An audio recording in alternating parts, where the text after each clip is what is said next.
அதோட இப்ப நடக்கிற அந்த உப்பு மாத்திர சடங்குலையும் இப்படி பண்ணிருக்காங்க. அவங்க உங்ககிட்ட வந்து பேசினப்போ அதை கேட்டு உங்க மனசு எவ்வளவு பாடுபட்டிருக்கும், வேதனைப்பட்டிருக்கும். ஆனா அது எனக்கு தெரிஞ்சா நான் அவங்ககிட்ட சண்டை போட்டுருவேன்னு என்கிட்ட சொல்லாம இருந்திருக்கீங்க. பெத்த மக கல்யாணத்துல எந்த பிரச்சனையும் வராம இருக்கணும்னு எத்தனை வலிய உள்ளே வச்சு அழுதுருப்பீங்க. ஒரு வேலைக்காரியை விட மோசமா உங்களை ட்ரீட் பண்ணிருக்காங்க. நீங்களும் எல்லாத்தையும் மறைச்சிட்டு எனக்காக இருந்திருக்கீங்க. அதெல்லாம் நினைச்சுதாம்மா மனசு கஷ்டமா இருக்கு.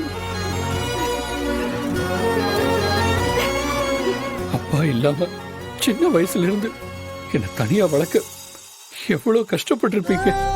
இந்த அவமானம் அசிங்கத்தை எல்லாம் பொறுத்துக்கிட்டு எல்லாத்தையும் தாங்கிக்கிட்டு இந்த வலியும் வேதனையும் நீங்க அனுபவிச்சது எதுவுமே தெரியாம நான் இருந்திருக்கேன்மா. நான் எவ்வளவு பெரிய தப்பு பண்ணிருக்கேன். உங்ககிட்ட மன்னிப்பு கேட்கறதுக்கு கூட எனக்கு தகுதி இல்லம்மா.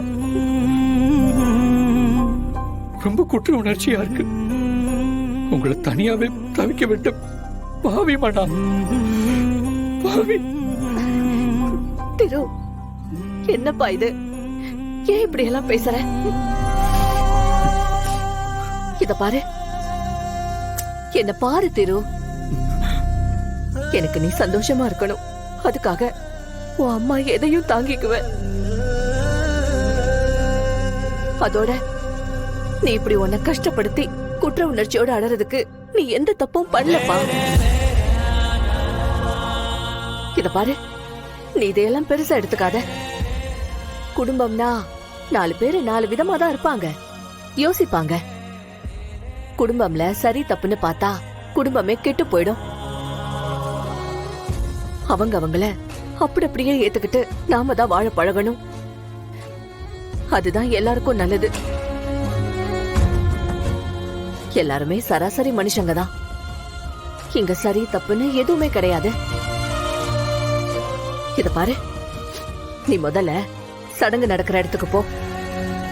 உனக்காக எல்லாரும் காத்துட்டு இருப்பாங்க. போடா.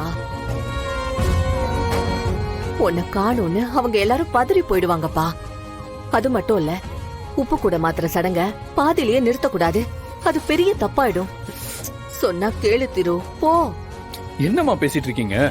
உங்களை ஒதுக்கி வச்சு அப்படி ஒரு சடங்கே வேணாம் தானே சொல்லிட்டு இருக்கேன். நீங்க என்னடானா என்கிட்ட போய் சடங்க தடங்களே இல்லாம நடத்த சொல்றீங்க.